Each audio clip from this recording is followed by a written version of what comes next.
ने बुलाया था, संजय राउत जी को समझना चाहिए, वैसे ही बुलाया था जैसे अफजल खान ने शिवाजी को बुलाया था कि घुसपैठ के ऊपर अभी तक जवाब न देने वाले लोग जिन्होंने ऐलानिया उनके विधायकों का लगता है जैसे आतिशी जी स्वयं एक मुखौटा है, वैसे आतिशी जी का एक कृत्य भी उस मुखौटे के ऊपर एक और मुखौटा है जो हमला मचाने वाले हैं। तो मुझे लगता है कि आज केजरीवाल जी जो करने का प्रयास कर रहे हैं वो शायद ये कहने का प्रयास कर रहे हैं there is no use of tabling the report, यानी कोई आवश्यकता नहीं है रिपोर्ट को टेबल करने की, है भी और नहीं भी, और जो मुख्यमंत्री नहीं है वो मुख्यमंत्री है भी, यानी अस्थायी मुख्यमंत्री और एक्चुअल मुख्यमंत्री दोनों के बीच का द्वंद्व देखते हुए दिल्ली की जनता के मन में कई प्रश्न तो उठ ही रहे थे। अब संवैधानिक व्यवस्थाओं और कानूनी दृष्टि से भी प्रश्न उठने शुरू हो गए हैं। दिल्ली के सो कॉल्ड एक्चुअल मुख्यमंत्री जो वास्तविक अर्थों में फेटल मुख्यमंत्री साबित हुए हैं, जो नित्य प्रति कार्य करने की बजाय उठकर एक सवाल पूछने लगते हैं, जबकि वो भारत के इतिहास की सबसे शक्तिशाली संख्या की दृष्टि से सबसे शक्तिशाली सरकार उनके पास है, उसके बाद भी वो सवाल पूछते हैं। मगर आज कुछ बहुत गंभीर प्रश्न इस विषय के ऊपर उठकर खड़े हुए हैं कि जो सीएजी रिपोर्ट्स थी, आपको पता है कि सरकार के आर्थिक आय व्यय का मूल्यांकन CAG comptroller and auditor general के द्वारा किया जाता है, राज्यों में भी और केंद्र में भी। मगर यह एक बड़ी विचित्र बात है कि स्वघोषित कट्टर ईमानदार एक संवैधानिक व्यवस्था के द्वारा अपने सरकार के कार्यों की आर्थिक समीक्षा को न सिर्फ होने देते नहीं देते, नकारते हैं और सदन के पटल पर रखना नहीं चाहते हैं। और इसलिए दिल्ली हाईकोर्ट ने भी जो प्राप्त सूचना है मीडिया में, उसके अनुसार दिल्ली हाईकोर्ट ने एक ऑब्जर्वेशन यूज किया है कि Delhi government is dragging its feet, यानी अपने कदम खींच रही है इन प्लेसिंग द सीएजी रिपोर्ट, अर्थात दिल्ली की सरकार सीएजी की रिपोर्ट सदन के पटल पर रखने से कदम पीछे खींच रही है। यह दुर्भाग्यपूर्ण है। The exact word is the Delhi government is dragging its feet in placing the CAG report is unfortunate. तो मुझे लगता है कि अब यह बात और भी स्पष्ट हो जाती है कि दुर्भाग्यपूर्ण स्थिति सिर्फ विकास कार्यों में नहीं दिख रही है। दुर्भाग्यपूर्ण स्थिति सिर्फ पर्यावरण में, सड़कों पे, जल भराव में और सरकारी व्यवस्थाओं में ही नहीं दिख रही है, संवैधानिक व्यवस्था में भी अब यह दुर्भाग्यपूर्ण स्थिति दिखने लगी है। इससे पूर्व करीब अक्टूबर के महीने से लेकर आज तक तकरीबन 1 दर्जन सीएजी की रिपोर्ट्स हैं, जो आर्थिक समीक्षा की रिपोर्ट्स हैं दिल्ली सरकार की, जिसे कि दिल्ली के विधानसभा के पटल पर नहीं रखा गया है, जिसको लेकर प्रश्न पूछे गए हैं और न्यायालय के द्वारा भी यह प्रश्न उठाए गए। और बहुत मजेदार बात यह है कि स्वघोषित कट्टर ईमानदार के द्वारा संचालित सरकार में दिल्ली के विधानसभा सेक्रेटेरिएट ने 11 जनवरी को, इसी 11 जनवरी 2025 को यह कहा है there is no use of tabling the reports, यानी कोई आवश्यकता नहीं है रिपोर्ट्स को टेबल करने की। जबकि हमारे 7 विधायकों ने इस विषय को लेकर लिखित प्रतिवेदन विधानसभा अध्यक्ष को दिया कि जो सरकार की आर्थिक समीक्षा की रिपोर्ट्स आ रही हैं उन्हें सदन के पटल पर क्यों नहीं रखा जा रहा है। मगर मैंने कहा ना, स्वघोषित कट्टर ईमानदार अपनी सरकार की आय व्यय का लेखा रखने को आवश्यक नहीं मानते, जबकि न्यायालय उसको दुर्भाग्यपूर्ण मान रहा है। इससे यह साफ हो जाता है कि ये एनार्किस्ट तो है ही, यह आपदा तो थी ही, आर्थिक आपदा भी है, राजनीतिक आपदा भी है, विकास की आपदा के साथ साथ अब आम आदमी पार्टी की सरकार में संवैधानिक आपदा भी है। their anarchist character is now pervading in the constitutional institution and constitutional procedures which are very much required for proper functioning of a government. आप स्वयं सोचिए, यदि सरकार की आर्थिक आय व्यय की समीक्षा को सार्वजनिक ही नहीं करना चाहेगी सरकार, तो क्या यह अपने आप में एक बहुत बड़ी संवैधानिक चुनौती नहीं है?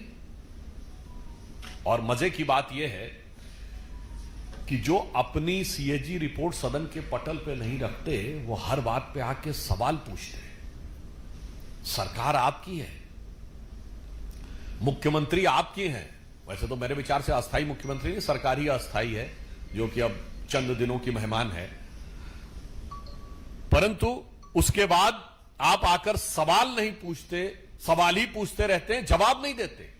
चलिए, राजनीतिक जवाब मत दीजिए, वो तो आपकी स्टाइल ऑफ फितरत समझते हैं कि आकर अनेक प्रकार के अनर्गल आरोप और आक्षेप लगाना आम आदमी पार्टी की फितरत है। परंतु मैं आपसे कहना चाहता हूं, जो आपकी संवैधानिक अपरिहार्यता है, जो आपका संवैधानिक कर्तव्य है, उसका आप जवाब देने से कब तक बचने का प्रयास करते रहेंगे, यह मैं केजरीवाल जी से पूछना चाहता हूं। और मुझे लगता है कि यह संगति का असर भी हो सकता है। जैसे जब से ये लोग कांग्रेस के साथ गए थे, तो भले ही साथ में गए, अलग हो गए, मगर वायरस तो साथ में लेके आ ही गए। तब ये लोग आरोप लगाते थे ना कि कांग्रेस में पीएम तो है पर एक सुपर पीएम भी है। तो आज वही रोग इनके अंदर आ गया, एक सीएम तो है, एक सुपर सीएम भी है। तो जैसे डॉक्टर मनमोहन सिंह ने कभी सदन के पटल पे बोला था, जब उनसे जवाब पूछे जाते थे कि 100 जवाबों से अच्छी है मेरी ये खामोशी, जिसने न जाने कितने सवालों की आबरू रख ली, मगर ये तो खामोश रहने वाले हैं ही नहीं, ये तो हल्ला मचाने वाले हैं। तो मुझे लगता है कि आज केजरीवाल जी जो करने का प्रयास कर रहे हैं, वो शायद ये कहने का प्रयास कर रहे हैं कि 100 जवाबों से अच्छा है मेरा ये बवाल। जो रोज आकर कुछ ना कुछ बोलना शुरू कर देते हैं, 100 जवाबों से अच्छा है मेरा ये बवाल, ताकि आर्थिक घोटाले के हर पहलू से बचते रहे केजरीवाल। तो इसलिए हम उनसे साफ साफ पूछना चाहते हैं कि आम आदमी पार्टी जवाब दे कि उसने अनेकानेक सीएजी की रिपोर्ट्स क्यों नहीं सदन के पटल पे रखी हैं, और यदि उनके सेक्रेटेरिएट ने लिख के दिया है कि it is of no use, तो कृपया वो आके साफ स्पष्ट करें कि संवैधानिक अपरिहार्यता को पूरा करने न के पीछे नो यूज कहना, उसकी उपयोगिता न कहना कि आपने को संविधान से ऊपर समझना है या नहीं। आप सीएम से ऊपर तो अपने को समझ रहे हैं, ये समझ सकते हैं, पर अब लग रहा आप अपने को संविधान से भी ऊपर समझ रहे हैं। धन्यवाद। आपके प्रश्न सादर आमंत्रित हैं। मोहित Bhatt. Sir, Atishi has started a crowdfunding campaign. Now we see that the Congress party is also attacking Atishi, saying that the money that was collected in LLA Liquor scam was being transferred for Goa elections, and that is why they are just pretending they need crowdfunding for the elections. How do you respond to this?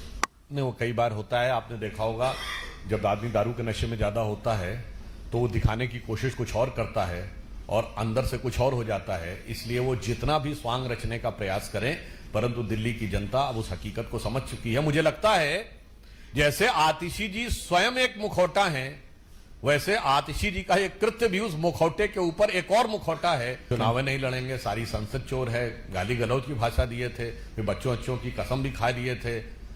मतलब समझ में नहीं आता है कि इनकी किसी बात पर भरोसा करना चाहिए क्या। तो मुझे लगता है कि जब वो इस प्रकार की भाषा बोलते हैं तो वो स्वयं अपने अतीत को स्मरण करने लगते हैं।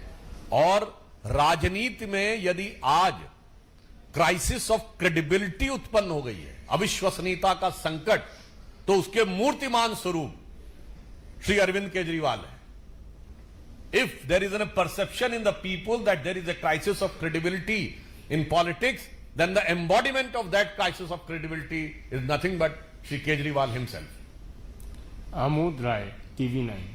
प्रभु जी, एक दिल्ली चुनाव से जुड़ी बड़ी खबर ये भी है कि एलजी ने जिस तरह से कल सकूर बस्ती स्लम को लेकर बयान दिया, उसके बाद आज आम आदमी पार्टी कह रही है कि झूठ बोल रहे हैं जी और बुरा झूठ है उनका। देखिए, मुझे लगता है कौन सच्चा है कौन झूठा है, यह आम आदमी पार्टी के कृतित्व से साफ दिखाई पड़ता है।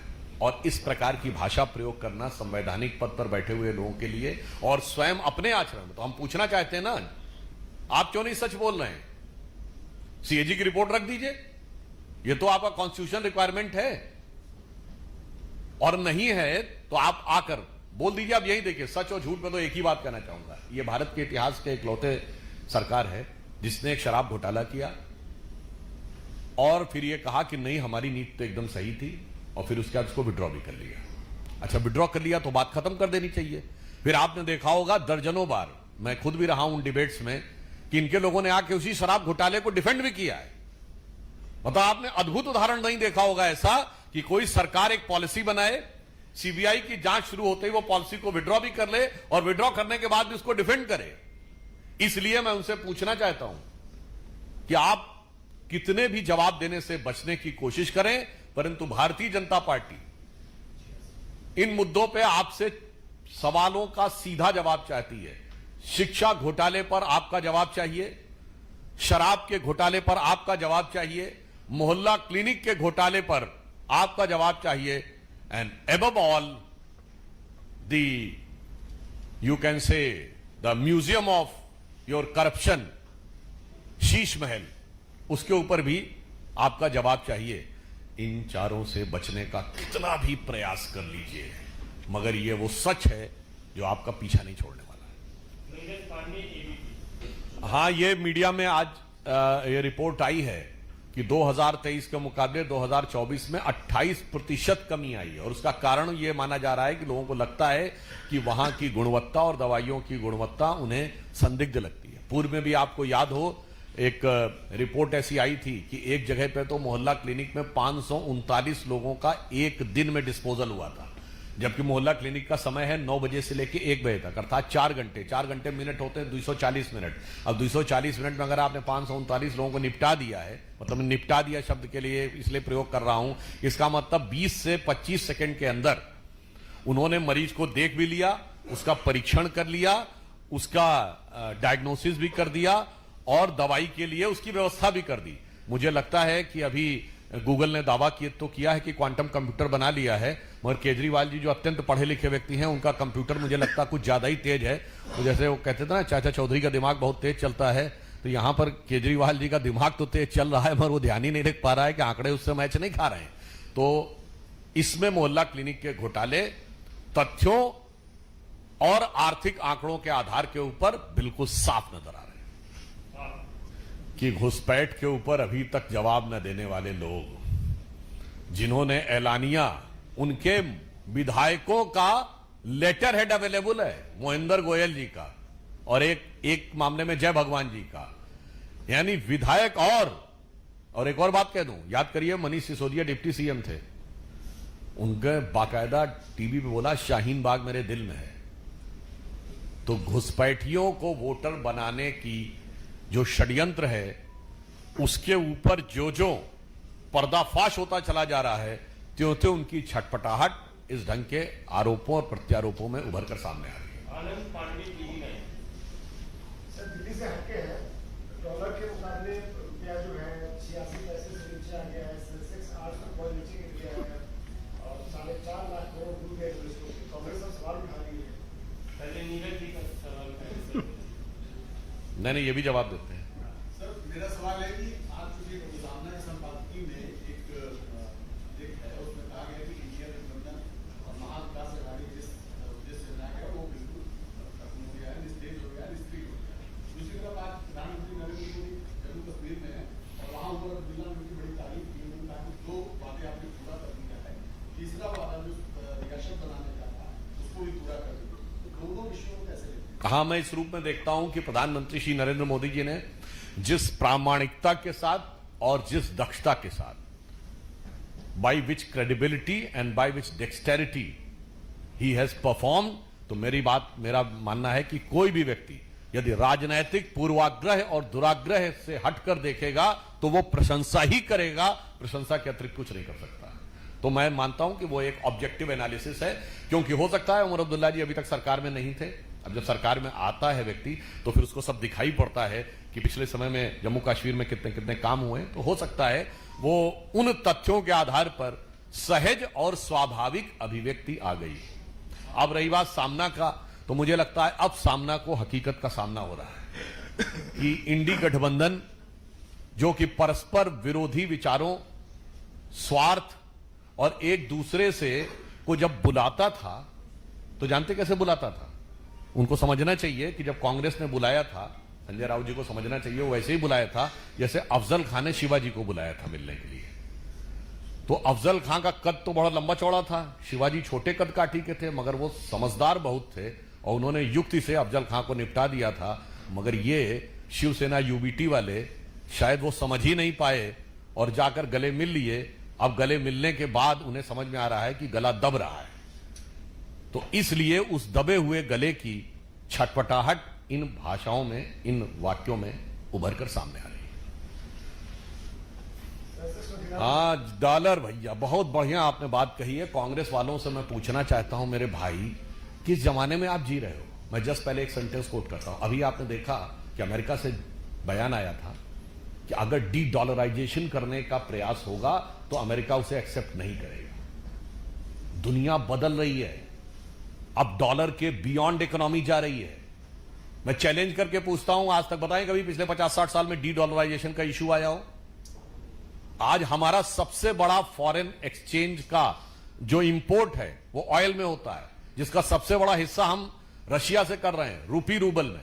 इसीलिए भारतीय करेंसी यूरो के मुकाबले मजबूत है, स्टर्लिंग पाउंड के मुकाबले मजबूत है, जापानीज येन के मुकाबले मजबूत हो रही है, सिंगापुर डॉलर के मुकाबले मजबूत है और चाइनीज करेंसी के मुकाबले मजबूत है। डॉलर की अपनी कुछ समस्याएं हैं और फिर भी मैं ये चूंकि चीन के प्रति बड़ा अनुराग है ना इन पे, तो इनको बताना चाहता हूं, जब आपकी सरकार थी 2013 में, तो जो चाइना का फॉरेन का जो रिजर्व था उसमें फॉरेन ट्रेड 84% होता था डॉलर में। अब चाइना कर रहा है 44% डॉलर में, भारत करता था 100% डॉलर में। अब हम मेजर हिस्सा बगैर डॉलर के कर रहे हैं। तो मैं उनसे कहना चाहूंगा, अमा मियां, वो जमाने चले गए जब रुपया डॉलर की लैला हुआ करता था, मतलब एक बेत पड़ता था और निशान यहां पड़ जाता